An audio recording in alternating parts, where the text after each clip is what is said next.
Hello, this is a problem set 9 solutions. Hopefully you guys will actually be able to see this video. I know the other videos kind of had some problem. Hopefully it should be fixed now, but yeah. So this one should just accompany the factoring video, so I'll show you how to do these problems. And like always, no calculator.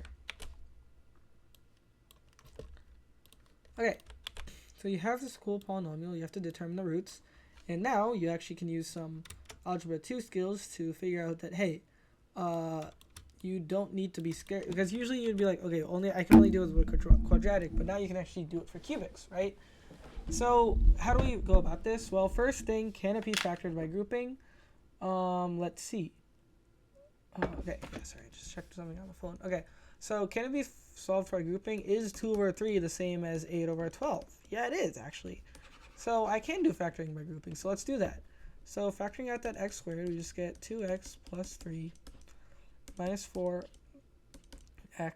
or 2x plus 3, right?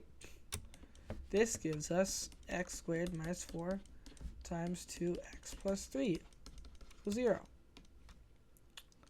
And if I have that, then I can be like, okay, well, I already know one of the roots, but I also need to find the roots of this.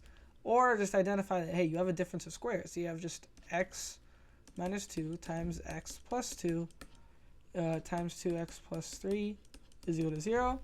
So x is equal to negative 2, 2, and negative 3 over 2. So yeah, so these are the solutions. So yeah, that's pretty much it.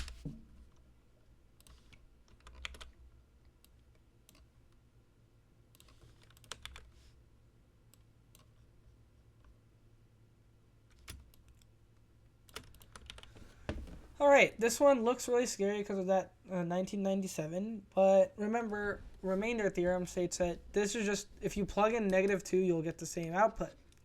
So plugging in negative 2, let's try that, right? You'll get 1 squared plus 0 squared plus 9 minus 8, which is just 1 to 1997. Remember, anything to the 1 to anything is just still 1. So you just 1 plus 0 plus 1, that is just 2.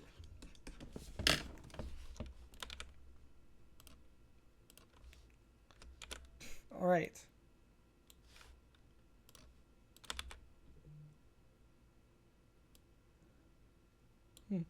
Okay, so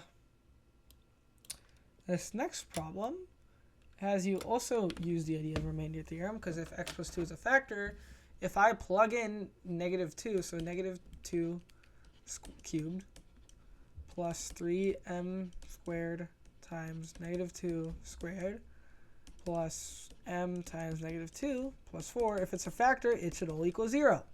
And let's see, what values of m make that true? So evaluating this will give us the following, right? And then 12m squared minus 2m minus 4 is equal to 0. So 6m squared minus m minus 2 is equal to 0. Can I do factoring by, can I factor this quadratic with like the factoring by grouping trick? Yeah, because 12 can be broken up into 4 and 3. So 6m squared minus 4m plus 3m minus 2 is equal to 0. And then just doing some more factoring will just give you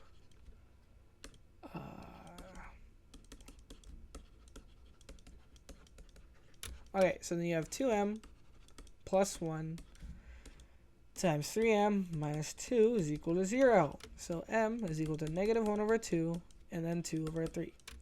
So those are your two values of m that work. So yeah. Okay, sorry. Someone just texted me, so. Alright, so I just turned off my phone so we can continue. So that is the third problem.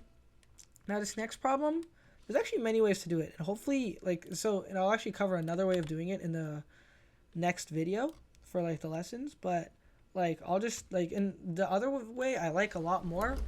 But to be fair, like this problem is also a really good start to doing problems without this problem's a really good start because like you'll still need to factor it. Like with the other solution, you don't need to factor it, but I like the other solution more. But this one, I guess we'll just do with factoring because technically you guys wouldn't know how to do the other solution, which is fine. But yeah, just like try solving this with factoring. So, okay, so you have the following, right? And, okay, and so what you can do, you need to find the roots. Now I'm going to find the roots by assuming that the roots are rational. So now this is where you take the risk. Nowhere in this problem does it say that the roots are rational. You have zero way of knowing that. So that's why doing rational root theorem is technically a risk. But nevertheless, if you can't figure out the other way, there's always this way. So remember the trick. Your rational roots are going to be in the form p over q, or the factors of it. So you have 1, 2, 3, 6, and 1, 2, 5. Now you might be like, well, where's the plus minus? Well, I actually don't need that. Because there's a very good chance that if this box really exists, you can't have a negative side length, right? No negative numbers. They're like real dimensions, and it doesn't say that this box is fake. So, yeah, you can make the pretty fair assumption that your roots are going to be positive, right? So, yeah, okay, now that we have that, let's write out all our possible roots. You don't have to do this, but it's just a nice thing. So you have 1, 2, 3, 6. 1 over 2, 2 over 2 just makes 1, so then 3 over 2, and 6 over 2 makes 3. And then 1 over 5, 2 over 5, 3 over 5, and 6 over 5, right? So plugging in, before I even plug in 1, there's a nice trick with like plugging in 1 to any polynomial. That just gives you the sum of coefficients, and it's pretty easy to figure out why. But I know that 10 plus 29 makes 39, and then 39 minus 39 makes 0, so having that extra 6 is just redundant, right? So that's one thing. Another thing is I'm going to say that now you can use synthetic division. So plugging in 2, so here let me already cross that 1.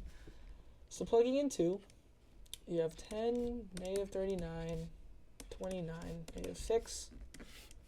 So bringing in this 10, just doing the pretty standard algorithm.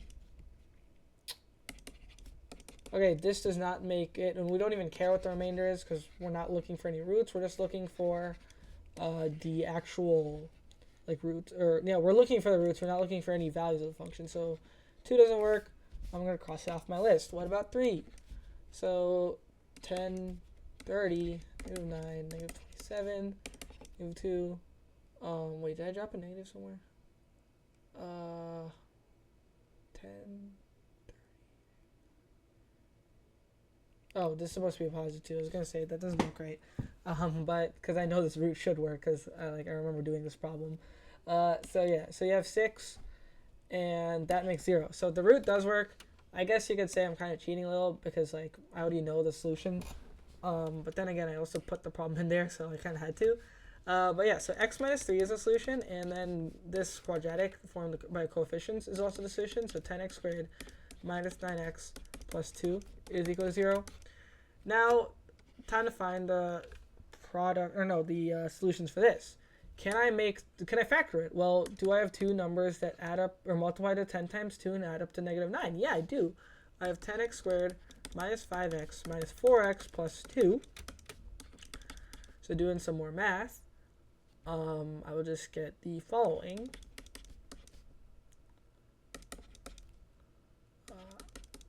Okay, so then you have the final cubic factored as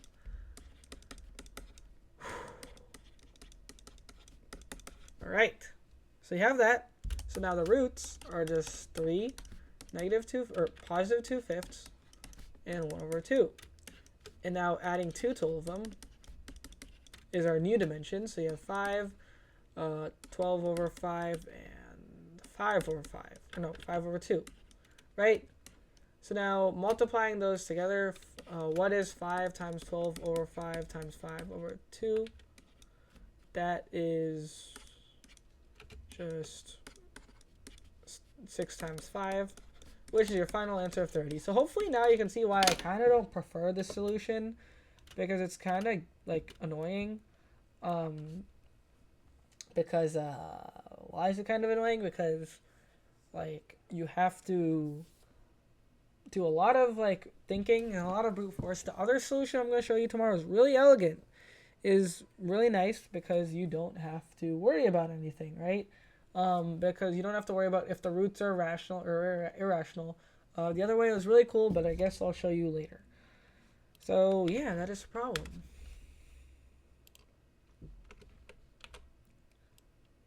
All right, this one looks pretty scary, and I would be like scared too if I didn't know the remainder theorem. The remainder theorem very helpful. So remember, plugging in f of 3 just gets you, like, if you just do f of 3. So first, if you plug in f of 3, it's really annoying, right? You have to find a lot of things. What even is 3 to the 6? That's 9 cubed, which is 729, right? There's so much math you have to do, and you can always do it by hand, but honestly, a quicker way is probably just doing synthetic division, because remainder theorem is going to help us out. So plugging in 3, that's remainder theorem. So you have 4, negative 7, negative 13, negative 5, negative 3, 1, 2. All right. So now I have to do this. So just doing the synthetic division, carrying it out. Oh, that's cool. You have a 0. All right. Pretty cool. I get my remainder of 5, and that's your answer. 5 is your answer. F of 3 is equal to 5. That's as per remainder theorem. Is there any surprises here? No, because that's just the remainder theorem is a theorem because it's always true, right? You're not going to have a theorem that's like, oh, okay, well, you have theorems that are true in only some cases, but generally speaking, like, it'll probably be true if given a certain case. So, yeah, those are your answers to the, or those are the solutions. So, yeah.